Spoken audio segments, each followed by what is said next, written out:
Let me start by thanking everyone for coming today and for tuning in to our live webcast. Merci à tous qui sont présents ici aujourd'hui ou qui regardent en direct cette conférence de presse sur le web.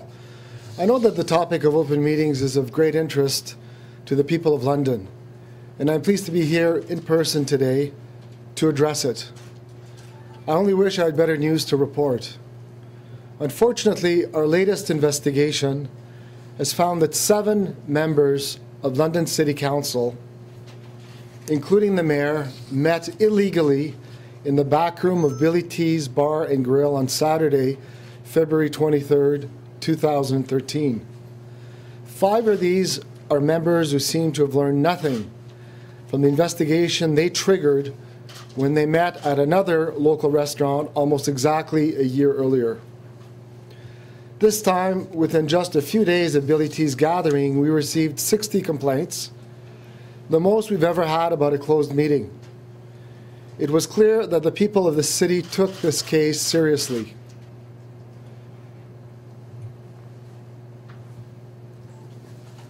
And so did we. We enlisted investigators from our special Ombudsman response team, which normally conducts our major systemic investigations relating to the provincial government. They assisted with conducting interviews under oath, inspecting the meeting venue, taking photographs and documents, and documenting the consistencies and inconsistencies in the evidence. We did 2 rounds of interviews, first in March and again in June. The latter took place in the presence of the appointed Toronto lawyers who were engaged by members of council at the city's expense, and were provided with our findings when they were complete. It was a complex, in-depth, professional investigation, the most detailed municipal investigation we have done since we were given this responsibility in 2008. But it was well worth the effort because what we found was striking. The conflicting stories of the various comings and goings, the flurry of cell phone calls just prior to what was supposedly an accidental meeting, the backdoor entrances and exits, the presence of a legal forum of 4 out of the 6 standing committees of City Council. In the end, we were able to determine that at a minimum, the members of one of those subcommittees or committees did have discussions that laid the groundwork for the exercise of their authority in clear violation of the Municipal Act. Finalement, nous avons pu déterminer que tout au moins les membres d'un des comités avaient tenu des discussions qui leur avaient permis de faire un travail préparatoire à l'exercice de leur autorité en violation flagrante de la loi sur les municipalités. This is not a case of the law muzzling councillors who innocently ran into one another. The evidence all points to a deliberate attempt to conduct business under the guise of social gathering. As I say in the report, this is exactly the kind of mischief that the law seeks to prevent. I have made 3 recommendations to ensure London Council respects the open meeting law and does not repeat this behavior. I'm calling on the city to adopt clear and written guidelines to ensure that all council members understand the open meetings requirements. I'm calling on council members themselves to ensure that they are vigilant in respecting those requirements. My role as Ombudsman is to hold government to account through investigations of public complaints, publication of reports, and moral suasion. In that spirit, I will continue to raise public awareness of the importance of open government through reports like the one in the 190 or so municipalities where I am the investigator. My 2nd annual report on my municipal investigations will be published in about a month from now. I encourage all Ontarians interested in local democracy to read this report, familiarize themselves with the open meetings law. Be happy to take your questions. Yes. I'm with the London Free Press. I'm not sure if you explicitly say it, but you seem to suggest pretty strongly that you were lied to by some of these politicians. Is that too strong a word? I didn't need to go that far. I find their evidence was confusing, contradictory, therefore unreliable, and lacking credibility. So what's the difference between that and misleading? Because once I found their evidence to be unreliable, then there's no need for me to go any further to reject their evidence, and this is what I did. Just to give you an example, you'll see in the report that one of the councillors talked about his telephone automatically butt-calling another councillor. The councillor who was called purportedly by this butt call wasn't the last phone call this councillor had made. So we may be from Toronto, but we just didn't fall off the turnip wagon. It's obvious that there was no butt calling there, so that his evidence is unreliable. So you conclude that there was then quorum for a meeting of the IPC where they talked about the Trillium Foundation and about the Multicultural Association. You don't say too much about the budget, about talking about the budget and whether there was sort of a budget meeting if there were from the IPC. Can you sort of just elaborate on the evidence about them talking about budget deliberation? Well, as you can see from the report, there was no formal agenda for this meeting, but there was an informal agenda.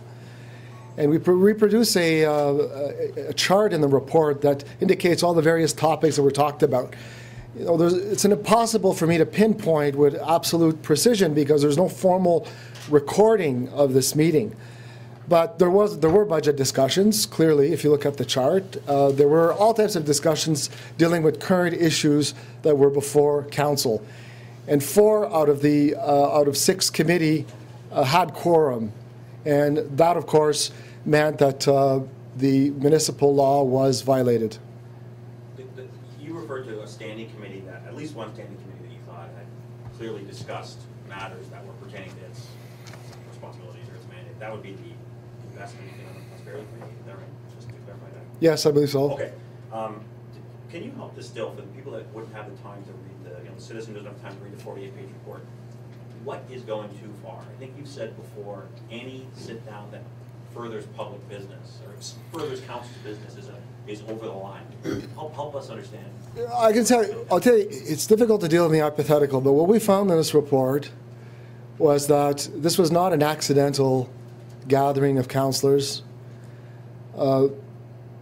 This was a planned meeting that was usually the pretext of a social gathering to carry on city council business. You've noticed in our report, for example, the reservation which was made for the back room, the fact that councillors went to the back room, exited from the back room, that as soon as there were any suggestion that the London Free Press was aware of this, they all quickly scattered. It was a reaction that's somewhat like lifting a rock and seeing all the insects kind of scatter. To me, that shows consciousness of guilt. I mean, it's when you take together all these threads of evidence, it's like doing a painting where every stroke counts, but you don't get the big picture till all the strokes are in. And in this case, it painted a very bleak picture of democracy at City Council. Would you go too far to say that, to use the word reckless to describe, I think it's the 5 politicians who had a similar meeting a year earlier, which you said, not a great idea, but you didn't go too far, and then we're then again at this really tease line. Is it reckless? Yeah, but I would say it's reckless. There's no doubt about it. It's thumbing your nose at the law.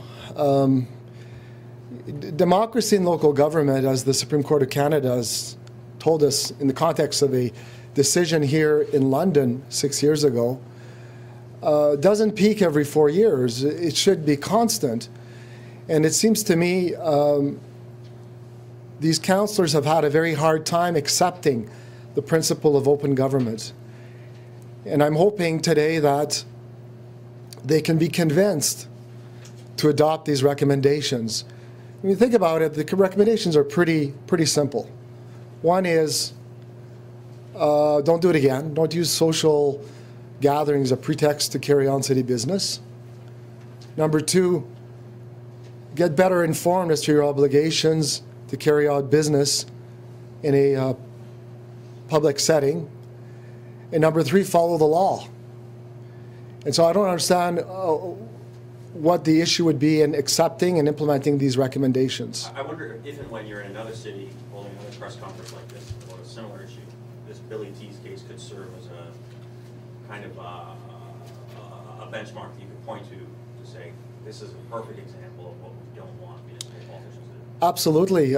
I think when we started this investigation, we quickly learned that it would require very close scrutiny, very close attention, that the standards of our investigation have to be very high.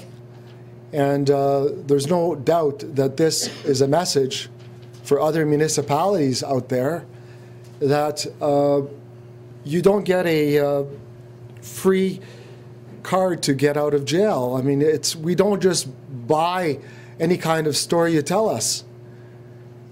If it's a legitimate social gathering, we have no issue with it. But if it's a social gathering under these stratagems and schemes to enhance secrecy and defy the law, that you will be caught. But what do you say to the citizen who says, who cares? They went to a restaurant, they had lunch. Yeah, they talked about little city business. They've always done it that way. Who cares? Well, I think that municipal level of government is a level of government that touches people very closely. Everything from your zoning to residential bylaws to garbage pickup. I would argue that it's the level of government that most affects citizens. And when they realize that, they realize that they want to get engaged. The City of London's a city that's very much engaged in local politics, and they demand to remain engaged. They want local business to be transparent, accessible. And so I don't think that people just shrug it and they don't care about it. Mr. Mayor, Gary Unit from CBC. At least one expert of municipal politics disagrees with your interpretation of the law as it applies to this case. Professor Andrew Sankton at Western University says he believes the law was never meant to prevent politicians from holding strategy sessions like their federal and provincial counterparts. How do you respond? Well, it reminds me of Aristotle when he said that one swallow does not a summer make. There will be people with different opinions, and that's fine. And on any legal topic, you could put 20 lawyers in a room and get 20 different opinions. This is an area where I have been statutorily given the responsibility to oversee municipalities in Ontario, and that's why I have the report before you. And I don't intend to debate with, some scholars, academics may agree or may not agree. They're entitled to their opinion. The reference to Professor Sankton is an interesting one because you actually did sort of debate it publicly on Twitter. You've had sparring matches on Twitter with other people. There's a sense, I would say particularly from people you investigate, who think that some of the terminology you use, some of your style goes too far. You use the term belligerent here, which they would call editorializing. I'd agree with that. Do you risk undermining the message that you're delivering by doing things like that, by using those sorts of editorializing terms? Well, my decisions, my reports are not rulings. I'm not a court. I can't force anybody to do anything. My reports and recommendations are the exercise of moral suasion. So it's by being here this afternoon, for example, in London, talking to you, talking to the public through the media, using social media that I get my message across. And if I were to issue reports in the darkness of my boardroom in Toronto and not communicate my work, then I would be totally ineffectual. An invisible ombudsman is an ineffectual ombudsman. So what we do is communications, carry our message out to make sure that it's understood by members of the public. But to get in a public argument with somebody? Well, I'm not. That's what I'm saying today. I'm not getting into public argument. We've had discussions in the past with various people that have raised the issue from a more academic perspective. Today, I'm delivering the final report, and the report will speak for itself. question in the back? Hi, Mr. Mayor. William Sorton, I was one of the complainants. First, I just want to thank you for your due diligence in getting this to us. And second of all, I'm wondering if in the future, is there anything in the works to add maybe a little more teeth to your job and the thing, so that things like this can actually maybe, I don't like the word punish, but it seems like a report maybe isn't enough, as this is the second time we've seen this happen. Similar legislation in the U.S. concerning open meetings carry with them sanctions, individual penalties, fines. In Ontario, at one point that was part of the proposal, but it was removed before it became law. And right now, I don't think that there's any movement to include fines in the legislation, but I certainly would support such a move. I just don't think that there's any political appetite for that right now.